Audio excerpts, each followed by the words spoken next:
경기도 화성의 어느 산기슭에서 발견된 의문의 광석. 이 발견은 너무나 가치 있는 중요한 발견입니다. 왕실에만 전해오는 진귀한 기록과 보물들, 그리고 그 돌이 품은 소리의 비밀. 독특한 음색을 가진 것은 유일합니다. 고대로부터 의대나 궁중에서만 제한적으로 사용되어 왔습니다. 국가와 백성을 다스리고 화합하기 위해 음악을 내세웠던 세종.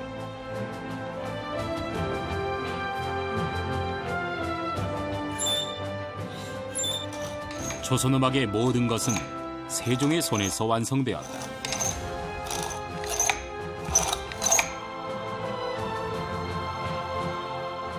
조선음악의 기준이 되어준 악기 편경. 그 이야기가 시작된다.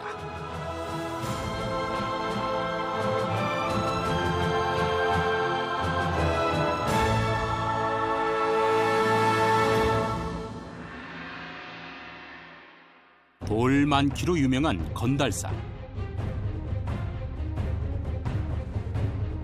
지난 2009년 나무보다 돌이 많다는 이곳에서 놀라운 발굴이 있었다.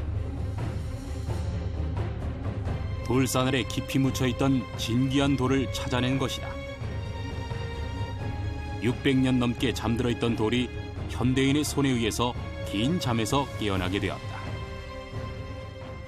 이 돌은 바로 세종 때 서여졌던 바로 그 돌입니다. 백성들한테 보여지게 되고 왕실에도 오픈되게 된 거예요. 세종 8년이 처음이라고 보시면 됩니다. 원석이 나타난 게. 세종 9년 7월 27일 시계 서하와 학생 이호에게 관직을 제수하도록 명하였으니 그들로 남양의 경석을 얻었기 때문에 상을 준 것이다. 이렇게 세종은 남양 경석으로 불리던 이 돌을 유난히 아낀 것으로 알려져 있다. 지금의 화성, 옛 남양에서 유일하게 발견된 경석은 아주 특별한 옥돌이었다.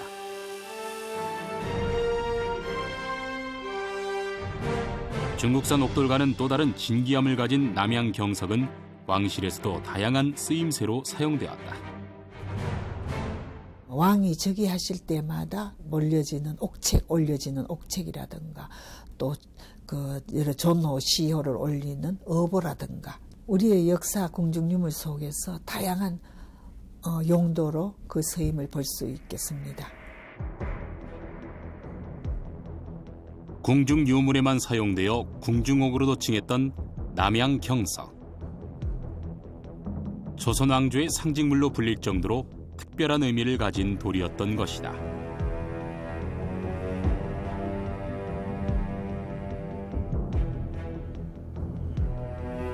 하지만 남양 경석의 가치는 전혀 다른 곳에서 발현된다. 세종 7년 8월 26일 지금 경기 남양에서 나는 돌이 소리가 좋습니다. 옥 다듬는 사람을 보내어 캐 가지고 와서 예 제도대로 만들어 시험하기를 청합니다. 남양 경석은 바로 편경이라는 악기의 재료가 된다.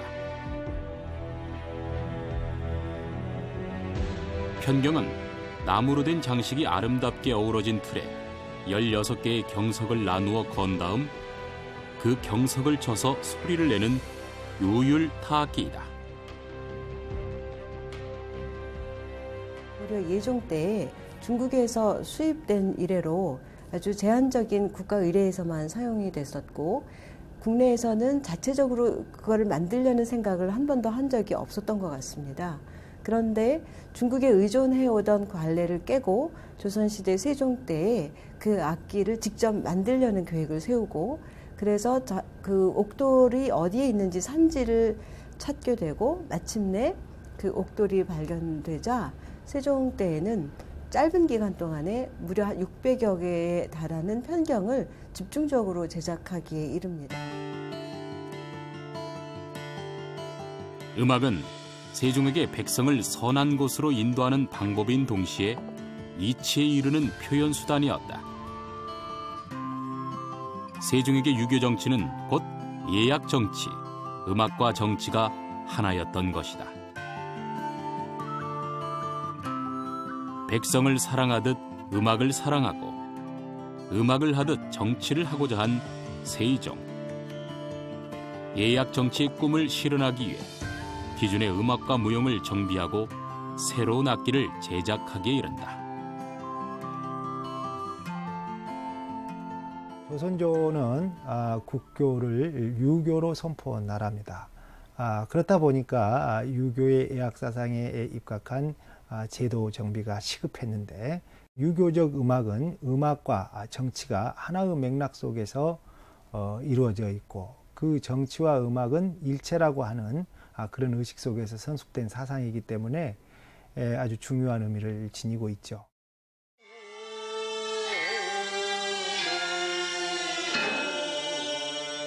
조선 초기 종묘 제례악은 중국 음악을 가져다 쓰고 있었다. 하지만 세종은 이 음악을 완전히 새롭게 바꾸었고 그 중심에는 편경이 있었다.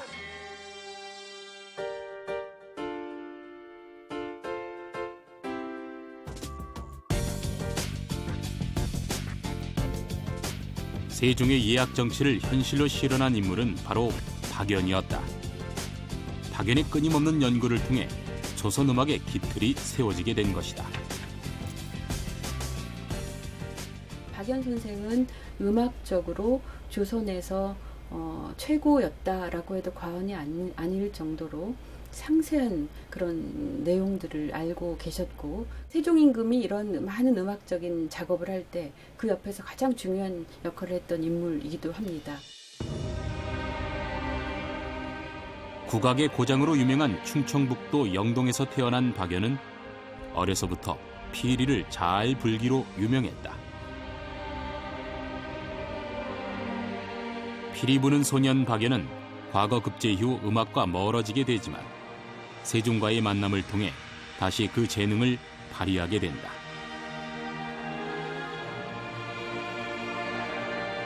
본격적으로 음악을 연구하기 시작한 박연. 박연은 중국의 기본음이 아닌 우리만의 음높이, 음고에 대한 깊은 고민을 거듭하기 시작한다.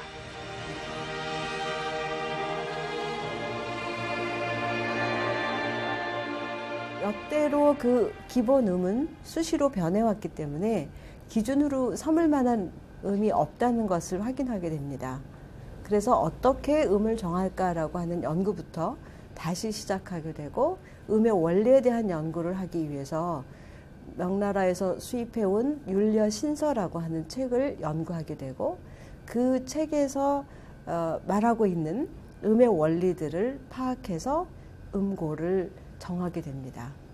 거기에 맞는 그 12율에 해당하는 수치를 적용해서 12율관이라는 것을 만듭니다. 12율관이라고 하는 것은 현대적 개념으로 말하면 피치 파이프입니다. 중국의 음악 이론서 율려신서는 황종음을 음의 기본으로 삼고 있다. 황종음을 표준으로 삼아서 황종율관을 제작해 그 길이를 3분의 1씩 더하거나 줄여 12율관을 만든 것이다.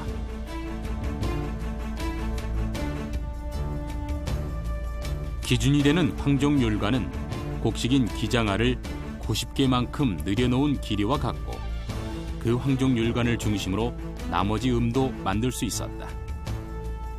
황종율관에서 3분의 2를 자른 것이 소울에 해당하는 임종음, 임종음에서 3분의 2를 더하면 레에 해당하는 태주음, 여기서 다시 3분의 1을 자른 것은 라에 해당하는 남묘음.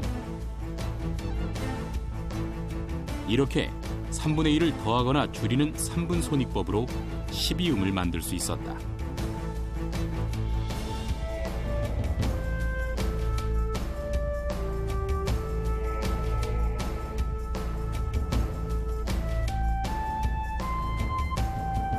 박연이 직접 제작한 12율관에 의거해 정확한 음고를 만들어냈고, 이를 바탕으로 중국 것과는 다른 우리의 편경을 조율하고 완성할 수 있었던 것이다.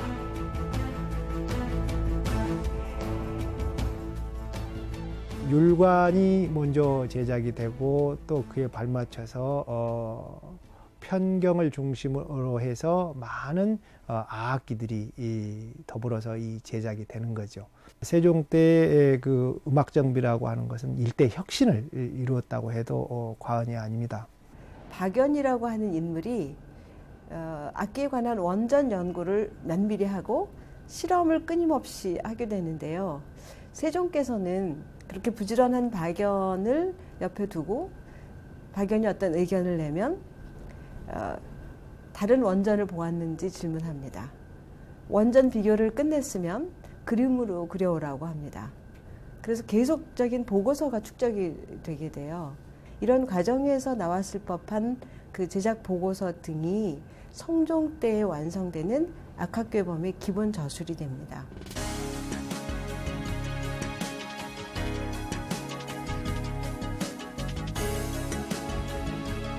세종과 박연의 끊임없는 연구는 조선 음악의 바탕이 된다.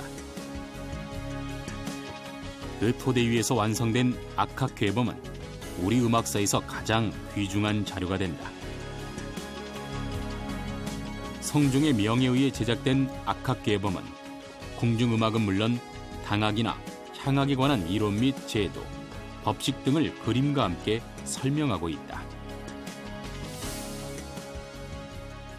그 악기 하나하나의 그림, 그 악기의 치수 이런 것까지 상세하게 기록을 해놓고 그다음에 악기 편성도도 그림으로 다 그려놓습니다. 어떤 악기가 어디에 위치하고 어떤 음악을 연주할 때는 악기 편성을 어떻게 해야 되고 이런 것들을 총체적으로 다 기록해 놓은 거기 때문에 조선 전기에 탄생된 가장 중요한 악서다. 그렇다면 악학괴범 속의 편경은 어떤 기록으로 남아있을까? 편경의 나무 틀부터 16개의 경석에 이르기까지 세밀하게 묘사한 그림과 더불어 편경과 관련한 치수를 척, 천, 푼의 단위로 기록하고 있다. 특히 푼은 0.3cm에 해당하는 단위로 그 묘사의 상세함을 알 수 있다. 뿐만 아니라 편경을 어떤 경우에 왼손으로 치고 어떤 경우에 오른손으로 치는지 그 연주법까지 정확하게 담고 있다.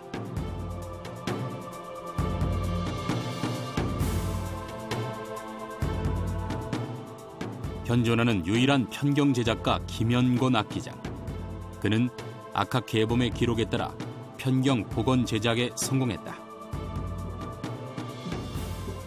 40대까지 다양한 양악기를 직접 만들었던 김연곤 악기장은 30년째 국악기 제작에 모든 것을 쏟았고 현재 무형문화재로 인정받았다.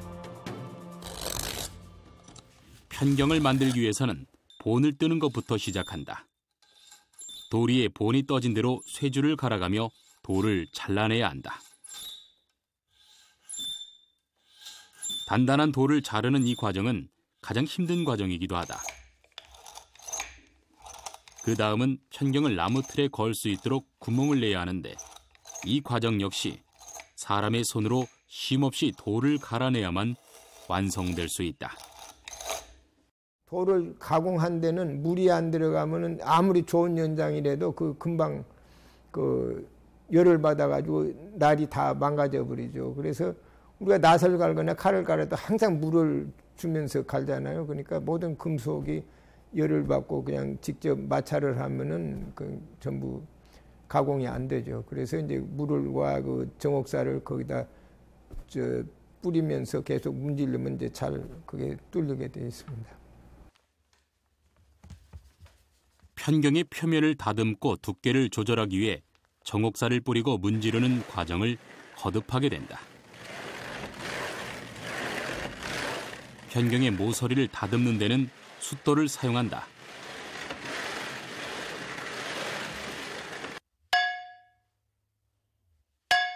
편경 제작에서 가장 중요한 것은 높이를 맞춰 나가는 것이다.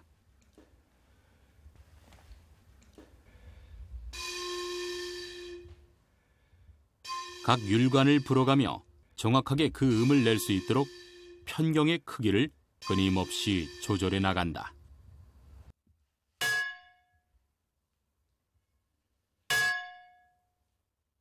망치로 이제 두들겨서 이제 다 그걸 이제 대충 그 다듬질을 하는 사람, 또 연마하는 공, 뭐 한 4 5 그 분야로 나눠가지고 적어도 한 분야에서 한 5명, 4명 내지 한 5명이 동원이 돼서 수공으로 그렇게 숫돌로 정옥사로 갈고 이렇게 다 자르고 하다 보면은 16개 작업하는데 한 20명이서 한 4, 5개월을 했다고 봅니다.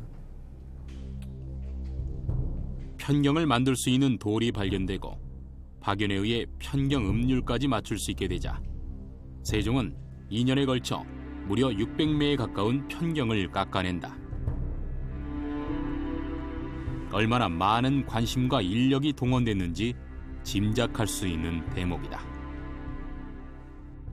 우리나라에서 발견한 경석이 소리의 음색뿐만 아니라 소리의 지속시간, 여운이 아주 적당하게 잘 된 그런 경석을 우연이라기보다는 지도자의 의지라고 생각합니다. 얼마나 힘들었겠습니까? 전국의 돌을 다 조사해서 그거를 물론 이제 샘플을 만들어서 쳐봐서 소리가 영롱하게 나는가, 여운이 적당한가, 그걸 물론 테스트를 다 거쳐서 남양에서 나는 돌로 만들어야 되겠다. 그래가지고 대대적으로 돌을 캐내서 그걸 수작업으로 자르고, 그걸 샌드페이퍼도 없을 때 모래를 가지고 흐르는 물에 두께를 일정하게 만들었다는 걸 오늘날 생각해 보세요. 얼마나 힘든 작업인지 아마 상상해 보시면 아실 겁니다. 모든 경석이 좋은 소리를 내는 것은 아니다. 김연곤 악기장은 편경을 만들 때 좋은 소리를 내는 돌을 찾는 데 심혈을 기울인다. 재단을 해서 완성했을 적에 이렇게 타격을 해서 음을 냈을 적에 여기에 어떤 잡석이랄지 이물질이 섞여져 있으면은 그 소리가 음량이 작다든지 여러 가지 그런 저기가 발생을 합니다. 그런데 우리 육안으로 우선 봤을 적에 잡석이 전혀 원석에 섞여 있지가 않습니다. 그리고 입자가 아주 일정하고 편경을 만드는 원석으로서는 최적의 그런 좋은 경석이라고 봅니다. 그렇다면 경석으로 만든 편경은 어떤 소리를 갖고 있는지 직접 들어보자. 재료는 다르지만 크기와 모양은 똑같은 3가지 편경을 비교해보면 어떤 차이를 알 수 있을까? 첫 번째는 진흙으로 구워 만든 편경이고, 두 번째는 일반적인 돌로 깎아 만든 편경, 마지막 3번째는 경석으로 만든 편경이다.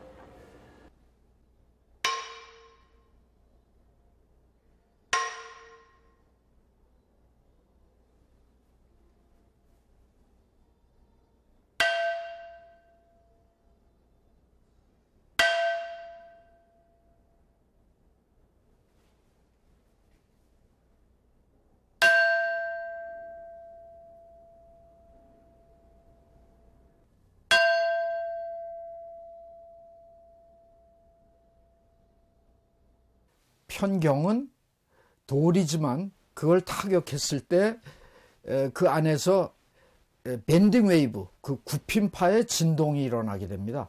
그 진동이 주위에 있는 공기를 밀었다 놨다 해서 그게 음파로서 우리의 귀에 전달하게 됩니다. 암석을 구성하고 있는 그 결정학적인 그런 수준에서 설명이 되는데, 그러니까 암석 속에 화강암처럼 여러 가지 요소가 섞여 있으면 이제 손실이 많고, 그래서 석회석에서 대리석으로 가는 중간 정도면은 굉장히 그 결정 상태가 좋고 그 내부 손실이 적당한 그런 것으로 알려져 있습니다. 경석이라는 귀한 재료로 세심한 손길을 통해 만들어지는 편경은 조선시대에 국보급 대우를 받는 악기였다. 이 같은 편경의 위상은 경국대전의 기록을 통해 확인할 수 있다. 편경을 망가뜨리는 자는 곤장 100대와 유배 3년에 처한다.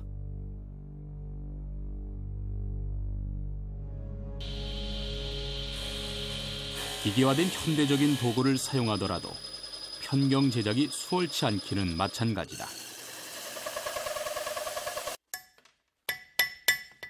무엇보다 두께를 조절해 음률을 맞춰야 하기 때문에 기계를 이용하더라도 세심한 주의를 기울여야 하는 것이다.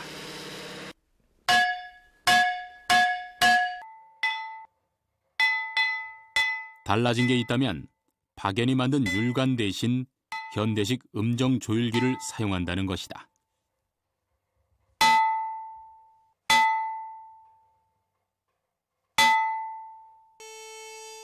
음정이 맞을 때까지 깎고 다듬어내고 두드리는 과정을 거듭해야 한다. 규격화된 두께가 아니라 정확한 음이 나는 두께를 맞추는 과정은 결코 쉽지만은 않다. 현대식 음정 조율기는 예민하다. 하지만 더욱 예민한 것은 악기장의 귀와 손일 것이다. 정성스런 손길을 통해 완성된 16개의 편경. 하지만 아직 악기로서 완성된 것은 아니다.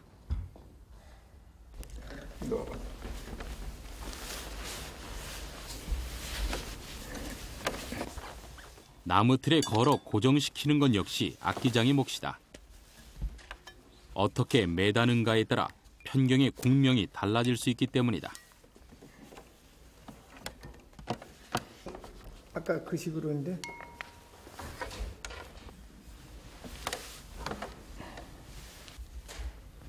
비로소 완성된 악기 편경.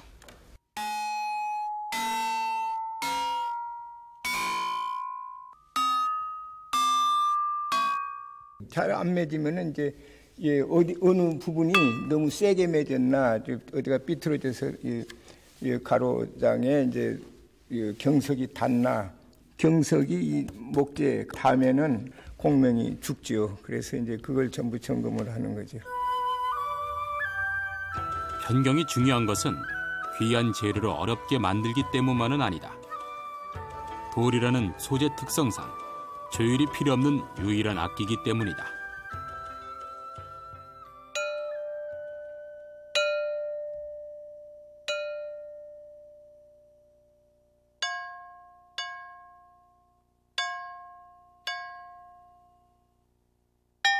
늘 한결같고 변함없지만 맑고 힘있는 소리를 들려주는 편경.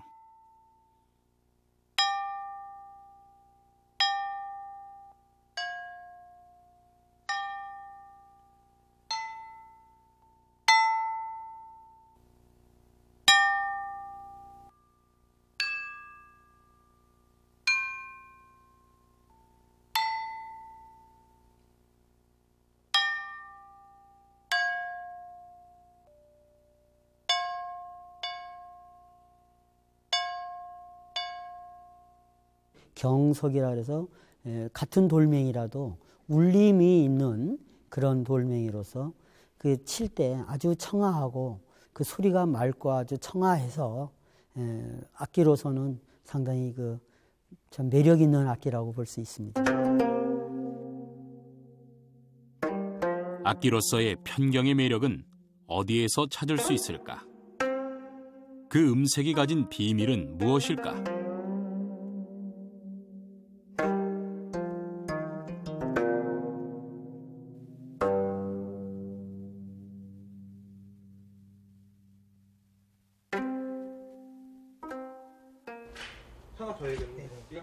편경과 양악기의 음색을 비교해 보기로 했다.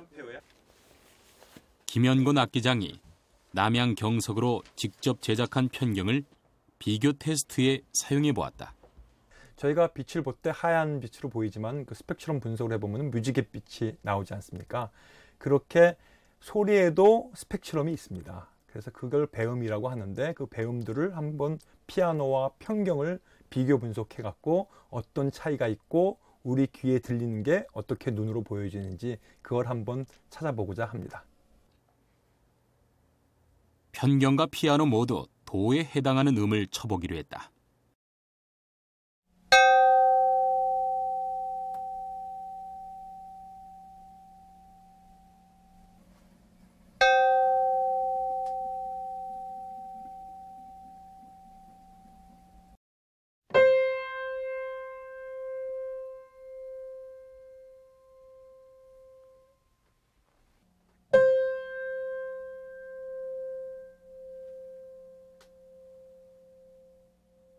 지금 모니터를 보시면은 편경과 피아노의 배음 구조를 분석한 자료를 보실 수 있습니다. 피아노는 정수 배음, 즉 1, 2, 3, 4, 5, 6, 7과 같은 정수의 배음열로 구성되어 있는데 반해서 편경은 1, 1.5, 2.3과 같은 독특한 배음 구조로 이루어져 있는 것을 확인할 수 있습니다. 피아노는 간격이 1루 쪽으로 쭉 나오거든요. 그런데 여기는 배음이 이렇게 간격이 좁았다 넓었다 좀 특이하게 나오죠. 여기보다 폭이 좀 좁고요. 같은 음이지만 두 악기의 음색 차이는 뚜렷하다. 왜 이런 차이를 보이는 걸까? 악보를 그려보면은 피아노는 장음계의 요소들이 먼저 나타납니다. 반면에 편경은 단음계의 요소들이 먼저 나타납니다. 피아노와 편경의 배음 구조를 악보로 표현해보면 이 같은 차이를 볼 수 있다. 피아노는 장음계 요소들이 먼저 나타나고 반면 편경은 단음계 요소들이 먼저 나타난다. 이것을 화음으로 보면 피아노는 장삼화음, 편경은 단삼화음의 배음 구조를 보인다.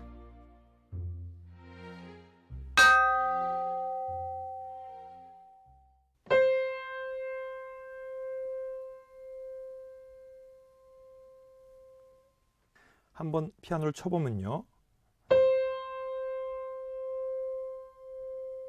이것을 화음으로 변화하게 되면요. 이렇게 장삼화음의 느낌을 가지게 됩니다.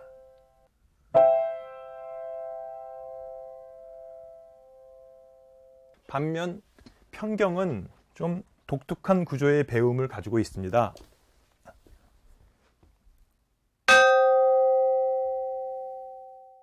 이거를 화성으로 한번 표현해 보면요.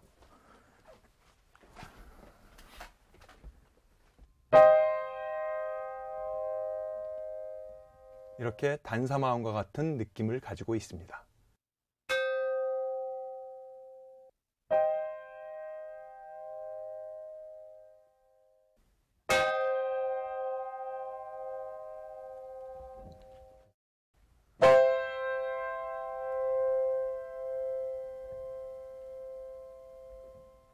제가 여태까지 겪어본 타악기 중에 편경과 같이 독특한 음색을 가진 것은 유일합니다. 조금 슬프기도 하고 청아하고 신비롭고 이런 느낌의 음색인데 그것은 단음계의 요소들이 배음에 먼저 구성되기 때문입니다. 편경의 음률을 결정하는 것은 두께다. 편경은 두꺼울수록 높은 음을 낸다. 두꺼운 돌이 왜 더 높은 음을 내는지, 어떤 원리에 의해 음이 결정되는지 직접 알아봤다. 일반적으로 물리적 음향에서 울림의 개체가 커지면 음정이 내려가고 작아지면 음정이 올라갑니다.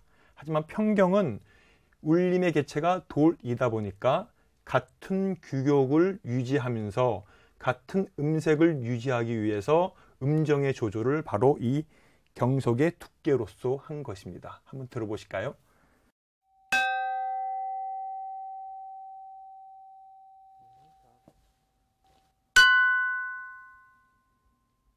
돌의 특성상 두께가 두꺼워지면 진동 주기가 짧아집니다. 인위적으로 울림의 파장을 억제시키는 것이죠. 그래서 두께로서 음정을 조절하여 악기를 만들 수가 있게 된 것입니다.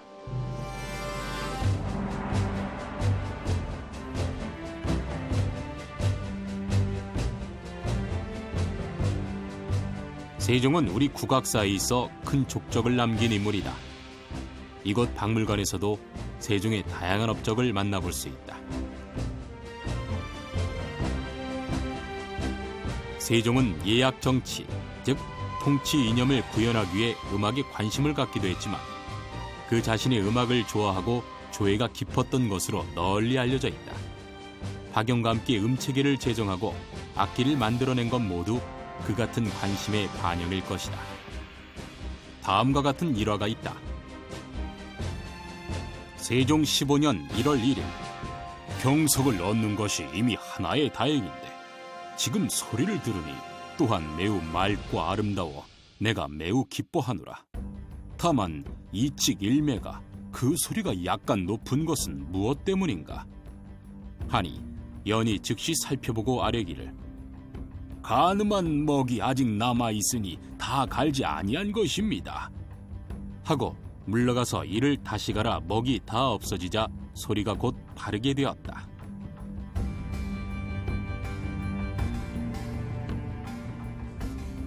그렇다면 우리도 그 차이를 느낄 수 있을까? 먹줄 하나 약 0.5mm만큼 두께가 다른 편경의 소리를 비교해 보았다.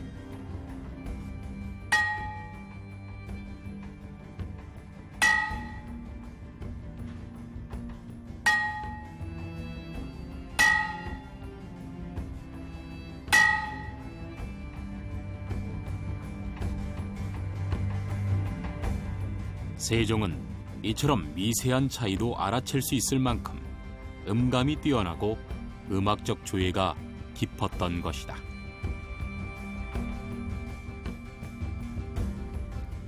편경을 만든다는 게 과학만으로 되는 게 아니고 옛날에 돌을 가공할 수 있는 그런 기계가 없을 때 돌을 채취해서 그걸 수작업으로 갈아서 원하는 두께를 만든다는 건 굉장한 그 기술 플러스 굉장한 국력과 지도자의 의지를 필요로 합니다. 총체적으로 그 국가의 과학 기술 그리고 경제적인 그리고 지도자의 식견이나 의지의 총집합체라고 저는 보고 있습니다.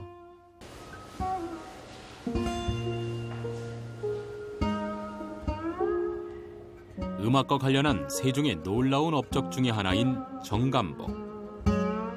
이 악보는 음의 높이와 길이를 정확하게 표현할 수 있다. 음을 정자 모양으로 간을 질러놓고 거기에 율명을 적어놓은 이 악보는 지금도 궁중음악에서 사용되는 악보이다. 우물정자 그 사이를 보면 칸이 마련이 되지 않습니까? 거기에다가 이름을 적어 놓으면 그 칸 하나는 한 박으로 계산난다. 그러니까 음의 길이를 측정할 수 있는 악보를 만들게 된 거죠. 그래서 우리가 세종대왕이 만든 정감보는 동양 최초의 유량 악보다. 양을 측정할 수 있는 악보다라고 얘기를 하죠. 그래서 정감보가 나온 이후로 음악의 길이가 확실하게 표현될 수 있는 그런 장치가 마련이 된 거고.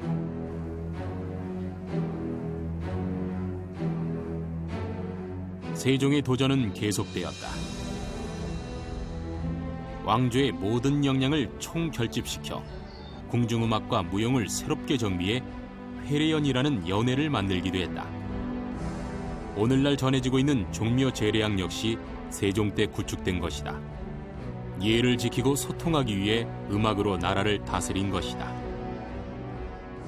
이 세종대왕께서 음악을 통한 그런 잘 사는 나라를 만드는 그 헤게모니 속에는 백성과 특히 임금과 신하 이런 삼각관계 속에서의 지극히 소통의 정치를 하시려고 하셨고 그 소통의 정치의 그 일면은 애민정치, 백성을 지극히 긍휼히 사랑하고 이렇게 연민하시는 그런 애민정치를 펴시고자 하는 배경이 있다고 볼 수가 있고 백성과 더불어 함께 즐겁게 행복하게 잘 사는 그런 나라의 구현을 세종이 학문적으로 특히 철학적으로 사상적으로 그런 선현들의 지지 기반을 통해서 음악 정비에 탄력을 갖지 않았는가 그렇게 파악해 볼 수가 있습니다.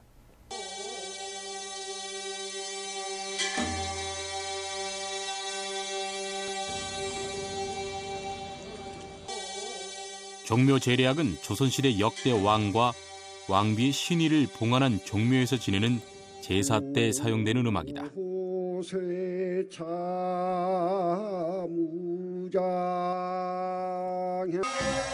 정대엽과 보태평은 역대 임금의 문덕과 무덕을 찬양하는 것으로 세종이 창제해 오늘에 이르고 있다.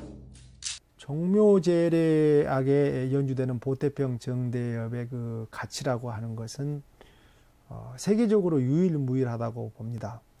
역사적으로도 500년이라고 하는 긴 역사성을 가지고 있고, 또 그 종묘제례악에서 함의하고 있는 정대엽은 그런 무적, 우리 민족의 무적인 그 무인의 기상을 담고 있고, 보태평은 문인의 기상에 온함, 온축함을 담고 있는 그런 기상을 그 음악 속에서도 담을 수가 있고, 통치 이데올로기를 그대로 담고 있는 아주 농축된 음악이라고 말할 수가 있습니다.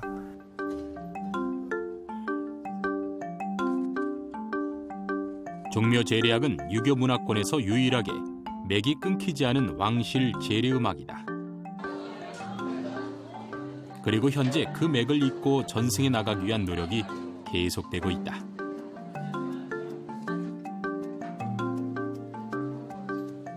종묘 제례악을 한 달에 한 번 연습하고 있는 종묘 제례악 보존회.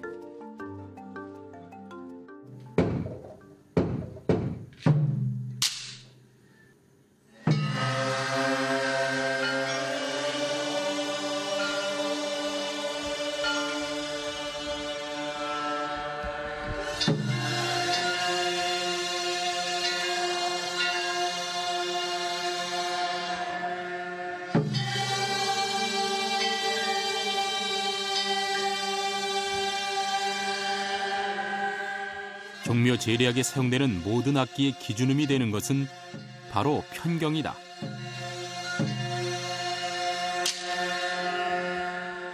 편경은 결코 변하지 않는 소리로 종묘 제례악의 중심을 단단히 지키고 있다.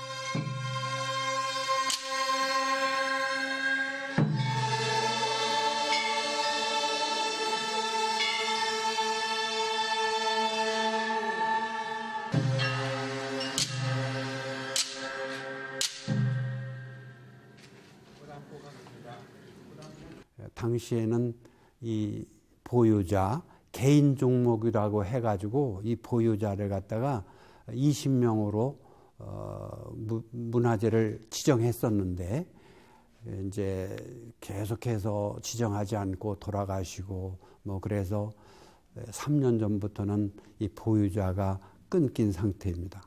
그래서 현재는 이 교육을 시키는 전승조교 8분이 이 음악을 교육하고 전승교육을 하고 있습니다. 현재는 완전히 세조 때부터 내려오는 음악으로 전수하고 있다고 하는 거, 그런 것이 중요한 거죠.